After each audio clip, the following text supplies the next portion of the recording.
So yeah, I'm going to be talking about leveraging community resources to basically close the gap against adversaries. So we're gonna dive into that.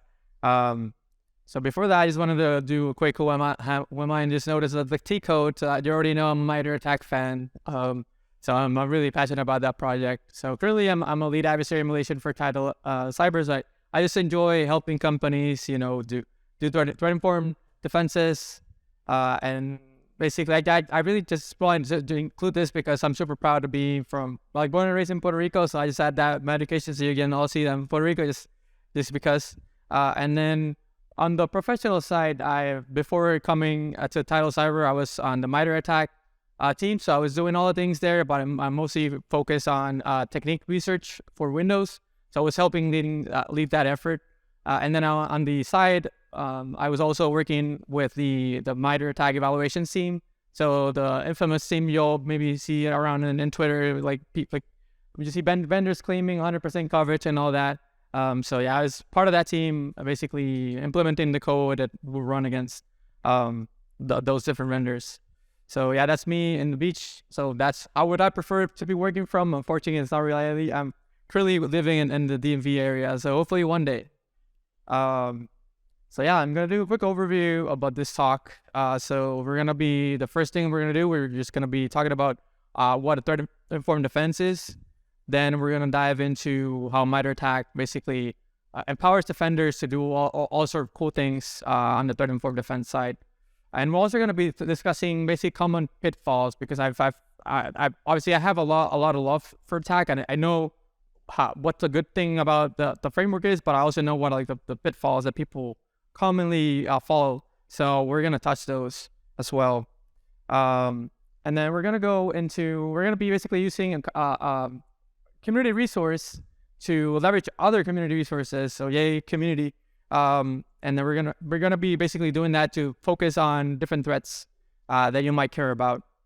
And then we're gonna see how we can focus now that we basically defined the threats that we care about. We're gonna be focusing on what exactly about those different threats. And now as well with the common theme, we're gonna be using community resources for that. And then finally, we're going to show you how to expand your knowledge base. So obviously, I'm going to touch about why that is important. So I'm going to be talking about that a little bit later. So first, as I just said, we're going to be talking about threat-informed defense. So basically, threat-informed defense is the ability, the way to understand adversary tradecraft. So commonly known as techniques, tactics, and procedures, or techniques and procedures. To basically effectively defend against those. So you might already know what TTPs are, but we'll talk a little bit more about those. So the great thing about threat-informed defense, right? It's there's so many different threats. It's not a single company that can basically defend against all threats. So you need to focus your view on the threats that might impact you. So that's I think the best use case for threat-informed defense is basically focusing on what you need to focus, because otherwise you're just gonna get overwhelmed and you're gonna spend so much money that's not gonna be valuable for your company. So really, all this is making sure that you're valuable for your organization. So that the way to do that is basically by doing threat profiles. So you're basically profiling the adversary software, groups, campaigns, all the basically threat sites that are likely to target you and your organization. So we're gonna basically do a quick dive into that. And then the last thing here is quickly mentioning, so TTPs, they don't evolve at the same scale that CVEs and IOCs they do. So for example, CVEs, they're mostly used for gaining initial access. So that's literally one small part of what the MITRE attack framework is trying to communicate. Is that's just the initial access, but then there's a lot of other things to worry about. So and then the IOCs is basically signature-based detection. So you see that there's a malware out there, then AV will scan it and say, okay, this is malicious. And then if that file, that exact same file or some permutation of that file gets in, then your AV is gonna say, hey, that's bad. Don't. It's not gonna run, right? So basically, the TTP is gonna be focusing on basically the right side of that. So what happens when the CVEs they get in via the CVE, so they exploit and then when the IOCs are not going to be like detected by your signature. So it's basically that's why we need to focus in on TTPs. And then a little bit of history. You're all probably seen this famous like pyramid, the Pyramid of Pain by David Bianco. I don't think it'll be like a TTP talk without this, so I just had to include it. So essentially, on the lowest part, you'll have the hash values. So this is basically the most trivial detection point, where it's basically you know that the specific file is going to generate a hash, and then that you know that hash is malicious. So that's like super easy. Okay, known malicious. That's going to be, and then essentially you're going up the pyramid until you get to the TTPs. So I basically I categorize like from hash values to tools as like IOCs. I know this is a huge debate. This is how I see it. Basically, the IOCs are the ones that are actually like generating,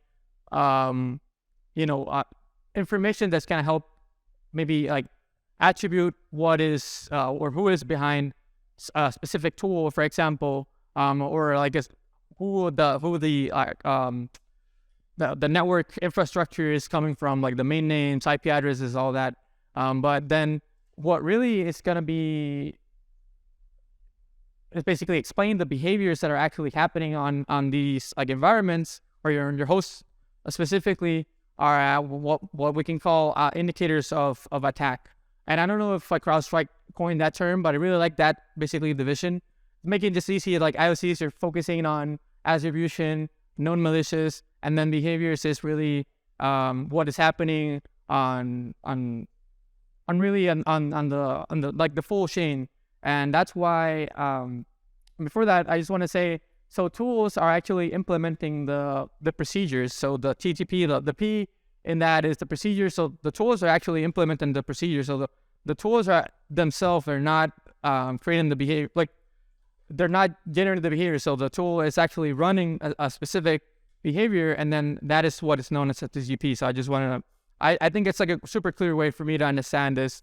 And then came a MITRE attack. So I think like just going back, David Bianco, that pyramid was created in 2013.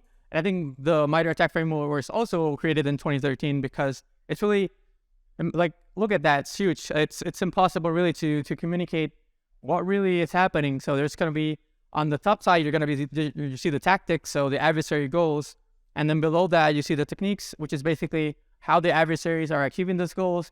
And then if you dive into the actual technique, then you'll have the procedures where they're describing how like certain software and groups are actually implementing those procedures. So a quick history, as I just mentioned, 2013, that was the creation of MITRE attack, because it's basically, it's a great way to reduce the friction between teams. Basically, it's extremely powerful as a common language, common taxonomy. I don't know how to say the word taxonomy. Thank you. Yeah, English is hard. And basically, they created that common language to get all the teams inside of a security company working together and then talking the same language. Because then from the blue side, you understand what you need to defend against, and then basically the specific thing, like the tactic and technique. Probably don't need to dive too much into this because you probably mostly know it.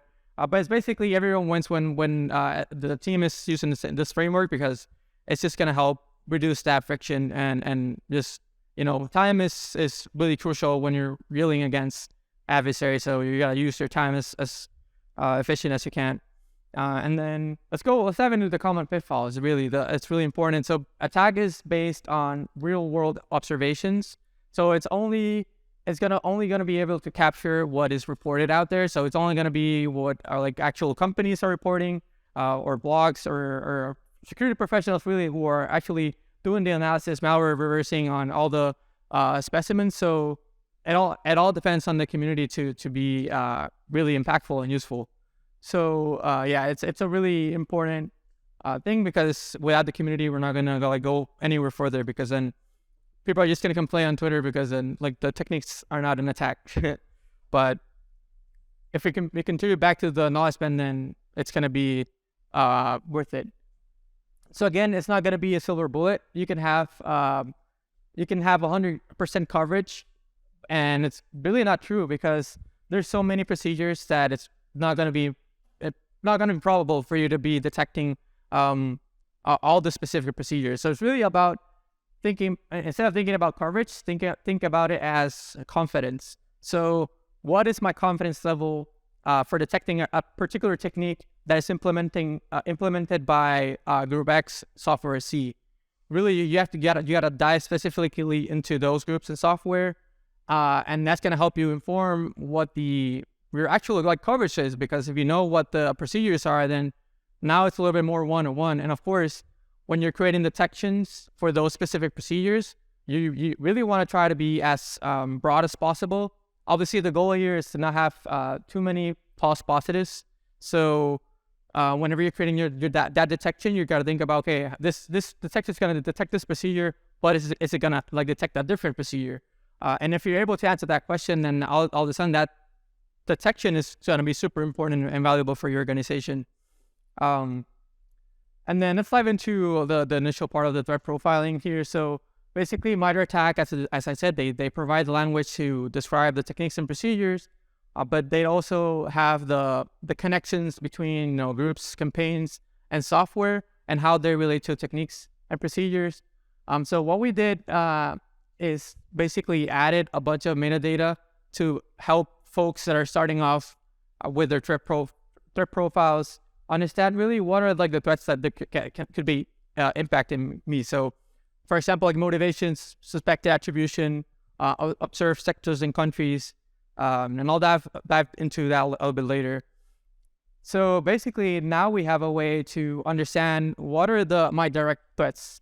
So obviously, your organization is the best one who's going to know who is actually targeting you, because you have evidence on your telemetry. And so that's obviously going to be your first starting points, focusing on who is targeting you. And then after that, you can focus on, okay, so maybe you have a subscription, and then you can see what are other, cyber events that are occurring, or incidents that are occurring around your industry. And then it's just my peers just got targeted by this specific ransomware. Maybe they're going to be focusing on me because they were successful against my exact peer, which is basically on my same level. So then you can focus on those threats. And then the last one is always unfortunately, you're going to have the opportunistic threats, which is basically the threats that are just going to find a way and just randomly get in. So maybe they just have a spam campaign, email campaign, and then they hit one of your users. Boom, now they have access. So that's unfortunate. You always have to think about those as well. But if you are short on resources, really, you focus on really what's on the closest to your radar, which is your direct threats and your industry threats as well. So yeah, that's basically threat profiling in a nutshell. And props to Scott Small for creating this. And yeah, go for it.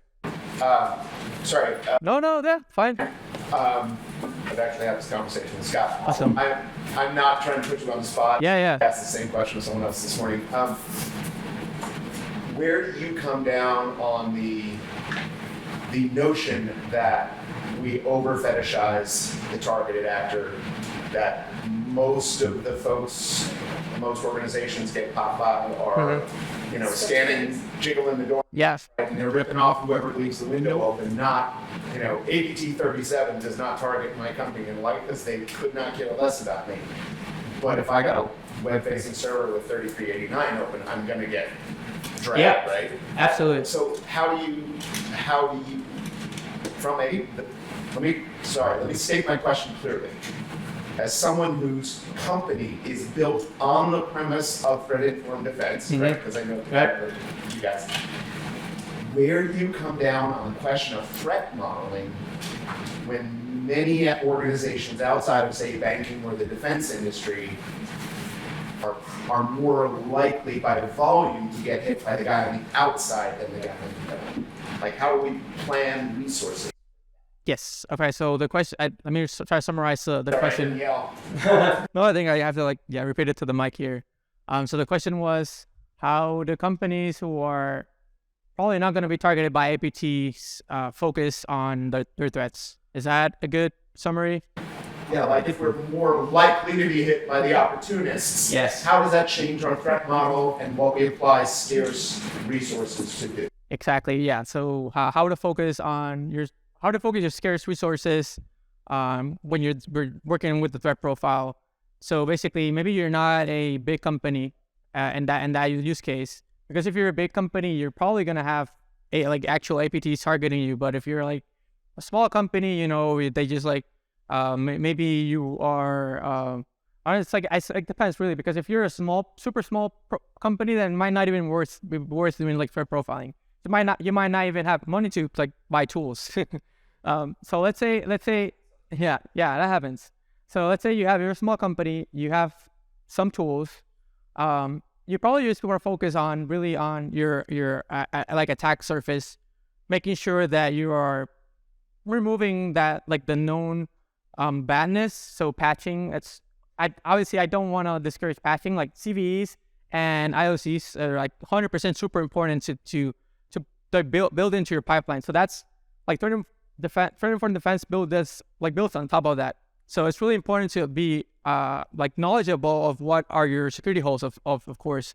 So really, if you're working like focusing on that, it's all about patching. Really, it's like it doesn't matter your threat profile. You just got to make sure that you're patched. Your CVEs are just like, hopefully, or not CVEs are like, yeah, CVEs because you're not patched.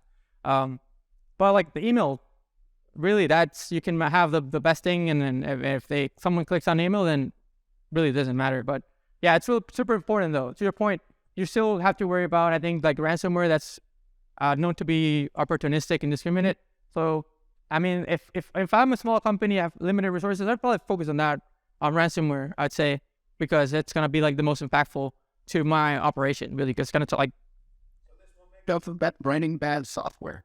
no, not at all, unfortunately. Yeah, we can go back to the small part here. That's just one cell, and in this one. So yeah, like that. It's a hard problem. That's why. That's okay.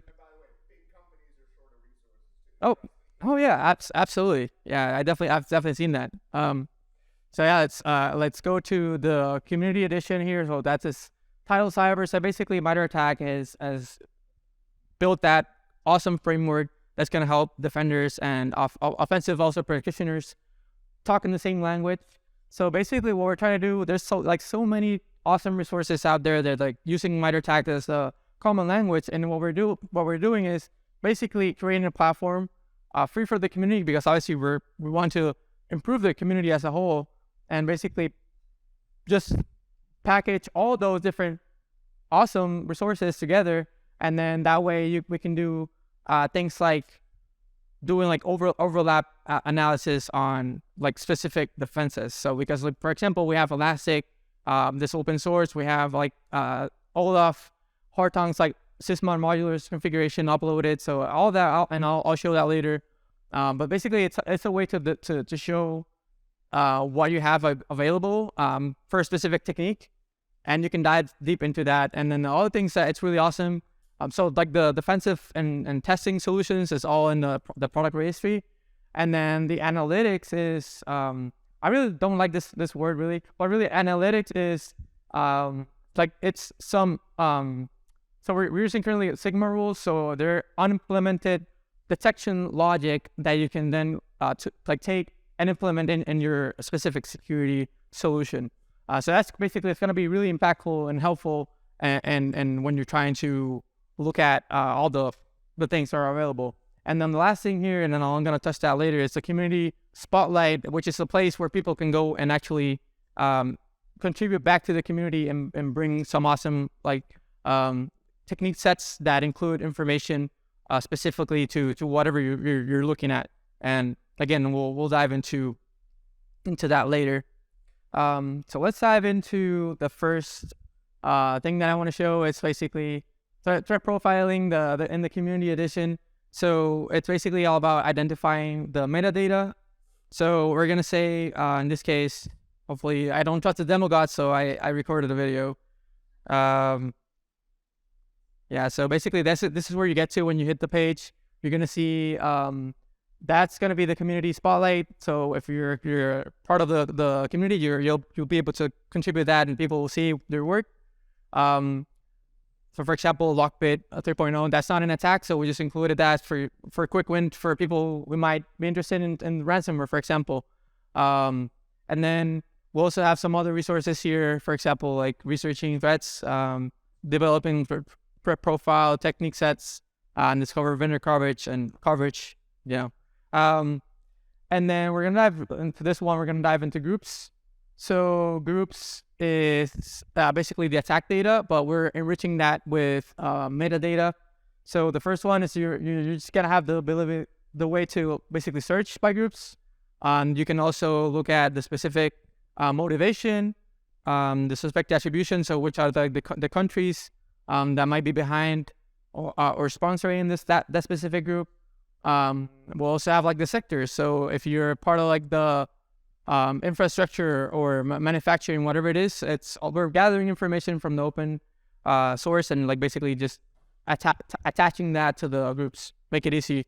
And then 133 groups is what's available in attacks. Obviously, that's not doesn't paint the whole picture. It's really important to add more on that.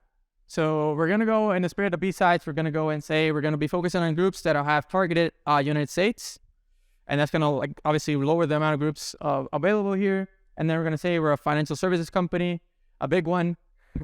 So we're gonna say that's gonna be a way to filter down. And the last line we're focusing on. So yeah, now we have 21 groups, but then we want to focus on financial motivated groups. So they're trying to go target your resources. So now that you see it's like a much smaller number of groups.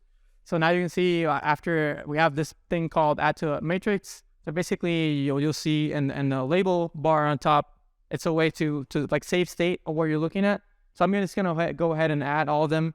And you can also see more like expanded metadata as well. But the cool thing is like whenever you have the label bar on the top, you can keep that on your navigation, so you can like dive into all the groups and get your like standard MITRE tag awesome data, like associated groups, so known groups that have a different name by different organizations or like security producers or CTI producers. My mistake. So techniques, you'll have the software campaign. So this one doesn't have a campaign behind it, and then the references. So basically, you'll have the ability to keep that state and look at all the whatever you're trying to research for in a way that's basically easy to move around. So yeah, we're trying to make it easy to understand all the What's the confidence level for attribution? So we're using open source data. So it's really we focused on the ones that were like basically added by attack. So MITRE tag has like a high curation basically level to get those references in. So when we're in MITRE tag or the MITRE tag team, basically try to use like high fidelity and high confident reports. So yeah. Sorry, I think you may have just answered this, but are you pulling the profile data in from MITRE, or is this stuff like you and Scott and the other guys author? Yeah, no, we're bringing that information. So MITRE tag, they will give you the tabs on the bottom, but we're enriching the data ourselves. So that's going to be a continuous process, making sure that if we see something new or report, we actually add the new reference, and that'll give us also the additional metadata fields here. Are there plans to integrate other sources of information? Yes. Yeah.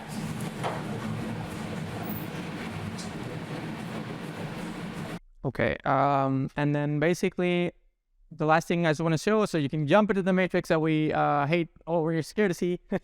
And yeah, there's a lot of techniques here. But it's still if you can also really easily toggle between like all techniques and just the techniques that are part of the labels.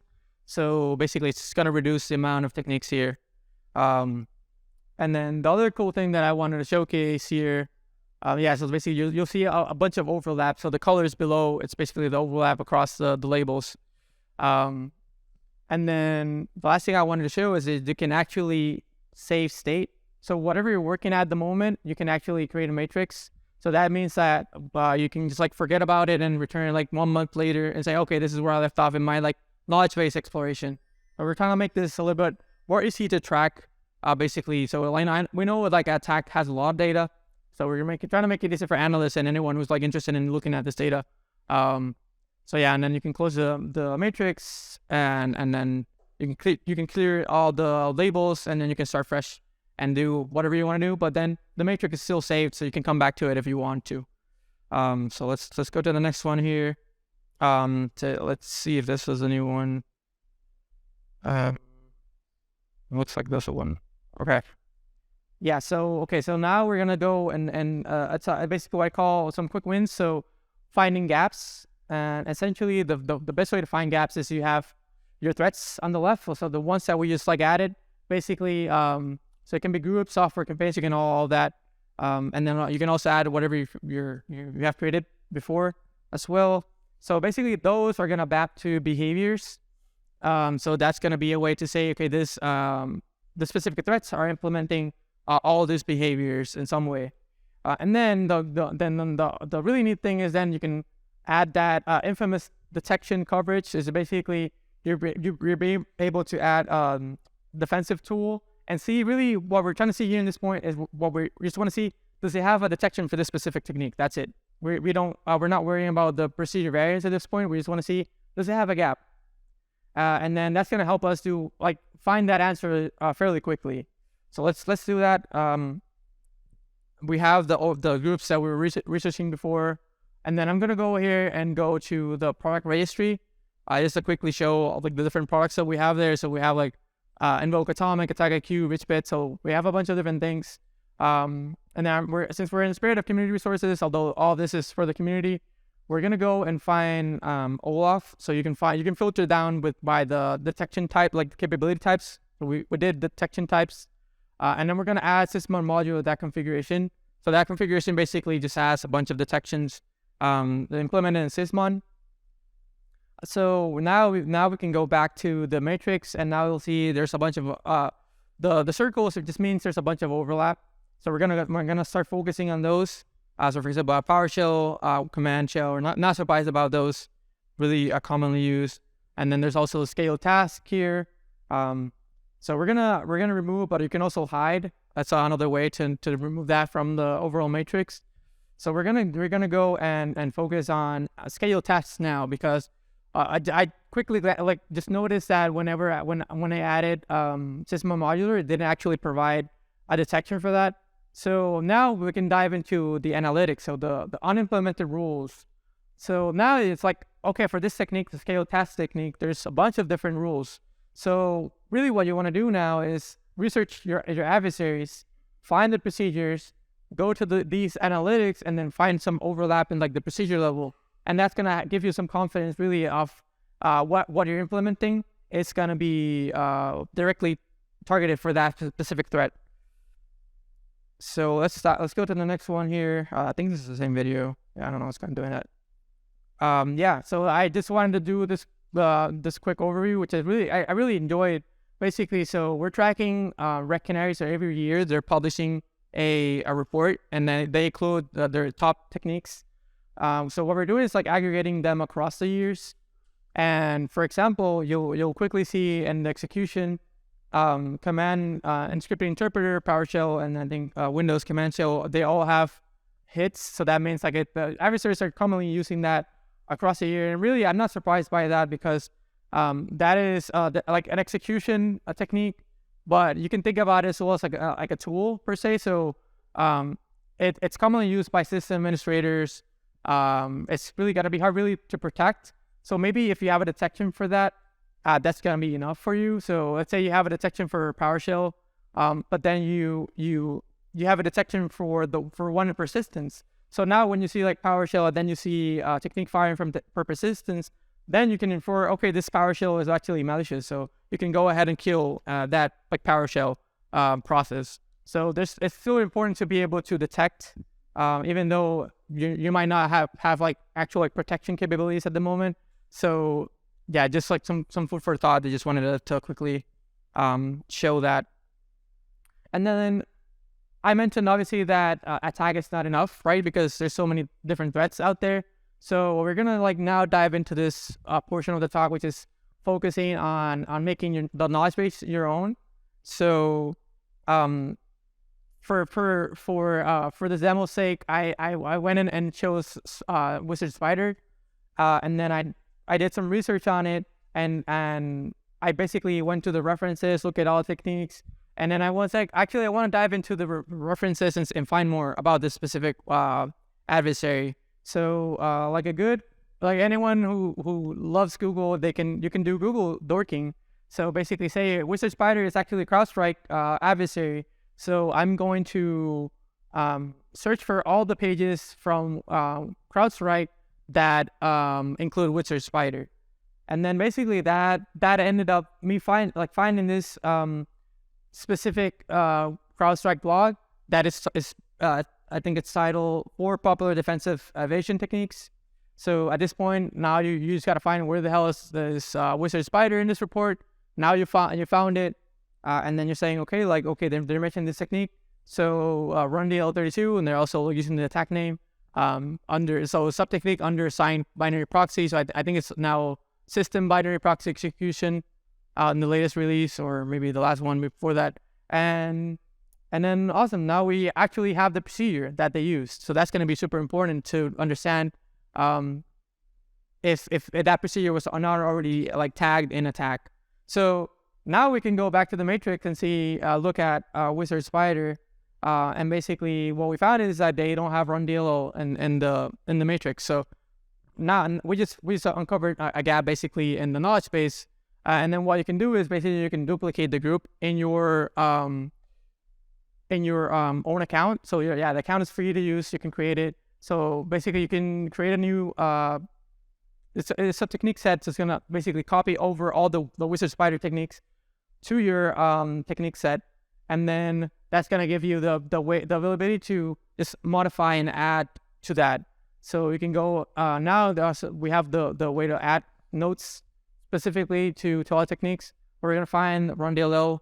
We know it's a sub-technique under system binary proxy execution. We're gonna add it. And that's just going to add that to be part of that, like your own version of Wizard Spider. So again, that's going to be super important because then you're modifying your probably more value. That's what's available. And then you can add the procedure, you can add the link, whatever you find that you need. So yeah, it's gonna add that to you. And then whenever you come back to the matrix, you can click on the draft. Now you'll see run DLL as part of the matrix, but it's brought in by the techniques that you recently created. No, so that's gonna be in your it's gonna be in only your views. So yeah, I'll touch on that later, but that's a great question. Yeah, so all the things that you do are going to be just personal to you and your account. And then we're going to go ahead and remove the old version of Wizard Spider because now we have the updated one. And then what we're going to do is we're going to look at run DLL specifically and see what are things that we can do around this technique. I mean, this is super commonly known technique, but for the demo's sake, I just wanted to choose one technique that'll be simple. So basically, run DLL is a technique that is used for defensive evasion. So it's a lol bin, so living off the land binary that's brought in by Windows by default. So adversaries are constantly using that. So it's going to be important for us to be able to detect that or maybe protect that. So we're gonna go here and then basically that went really fast. But basically we went into the techniques, the technique specific windows. I'm just jump back because I was distracted talking. Whenever you click on a technique, it's gonna give you this technique preview. So I think that's nice because it's just gonna keep you focused where you're looking at, and it's gonna provide all the specific products that has something that can help you defend or test against that specific technique. So as I mentioned, then you can click on we clicked on the specific vendor, so Elastic, and now we're finding the specific capabilities that are produced by Elastic. So a huge kudos to Elastic team. They have all their detection logic for free out there in GitHub. So you can go here and look at the capability, how it looks in our platform. But really, where the most important part is in the actual GitHub repo, where when you go into that link, you can actually find the specific information around that detection. So you can actually, even though you don't have Elastic, you can go and use Elastic as basically Sigma rules, because they provide for free the logic that you can implement for your own detection. So that's going to be another a huge community resource for sure. So yeah, moving things along. Basically they had 3 different detections for the specific technique. So really, what we're gonna do is we're gonna find the one that's gonna be quote unquote the closest to the procedure. And I think the last one that we saw, basically initial child process. The initial child process of run DLL32. That's gonna be a good one. So now after that, we want to focus on, okay, so now we know how to detect it, but let's say we implemented that detection, how do we actually test that? And then we're gonna bring in another. I don't know what happened there. Let's go. Yeah, so we're gonna bring in Atomic, invoke Atomic. So it's another free community resource by Atomic Red Team, and then they are basically providing a bunch of tests, specific scenarios for this run DLL technique. So really, there's tons of different things that you can look at. So for example, run DLL with control run DLL, it's not another commonly used procedure. So that's probably gonna be a good one for you to test. But yeah, so it's all about making sure that you have some detection. The detection looks like it can protect against or detect against the specific adversary you're looking at, but you can also test against it, because if you don't test it, really it doesn't. You're gonna find out in the moment, and if it doesn't pass the detection, then the adversary bypass that. So it's all about defensive in depth. You're gonna have a bunch of different detections for all the different techniques that you care about. An untested control is a worthless control. Yeah, exactly. Yeah, definitely gotta test your controls. Super important. And then going back to that question, basically we're asking what happens when you add a technique.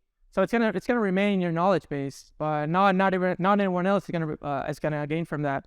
So really, what you want to do is first contribute back to ATT&CK, because that's gonna be it's gonna be hitting everyone that uses MITRE ATT&CK. So that's a bigger impact there. So after that, you can also you can contribute to us, because basically MITRE ATT&CK, they work in intervals of 6 months. So if you want to put out information faster, you have to basically just put it out there faster. So the community spotlight could be a good way to just push content out faster, not have to wait for ATT&CK to do it. But yeah, definitely super important to contribute to ATT&CK 100%. So why isn't that built in by default? Because we're not. Oh, so you're saying why it's not being built? Well, because MITRE ATT&CK, they have to curate everything that people are giving them. So it's really I mean, as awesome that would be to basically as awesome that would be to automate that process and just boom, you add a technique and then everyone gets that. That would be amazing. The problem is that quality control, and then some badness is gonna get in there. So you don't want to ship out bad intelligence to anyone. So yeah, it's quality control at that point.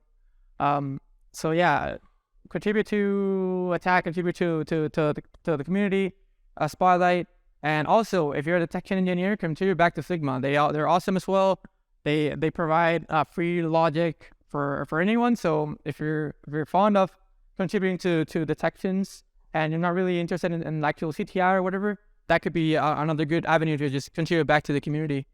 And just that last point, so the community spotlight, this is what you'll see. You'll see the techniques, and then you'll see whoever created that specific content. So for example, the Red Canary one is part of that, and you can look at that today. And then this is another example. So Lockbit, you'll have all the techniques here. And then Scott is actually adding the procedure information. So if you're interested in diving deep, you can find the actual procedure there. And yeah, that's really all I had. Just want to thank you all for listening in. And if you want to follow me or connect, I'm happy to connect back. So yeah, thank you all.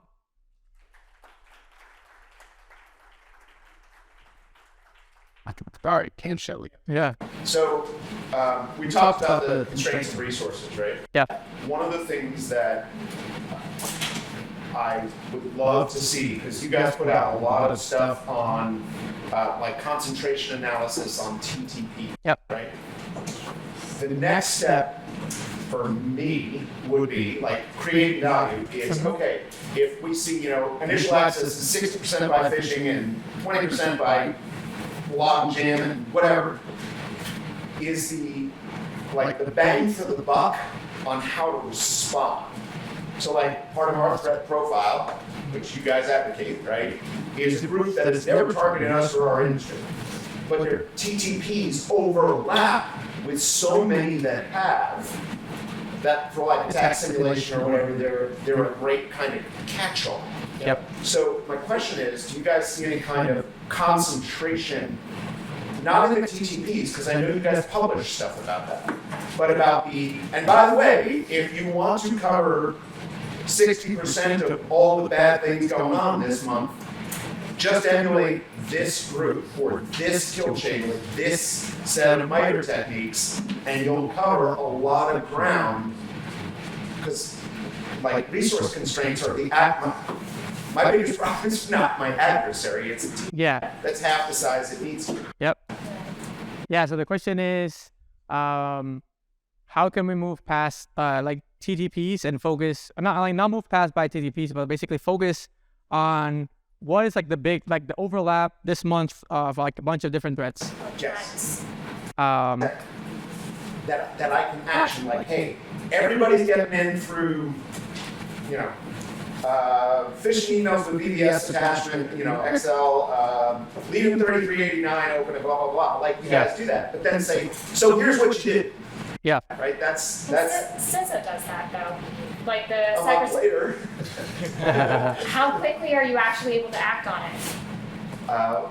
We iterate every day. Well, so depending on the resource, like if Yeah. you're talking about resource constraints and the Right. complexity of your systems, like, yeah. Yeah. I mean, we've seen like big companies not even do testing. That's like super scary, right?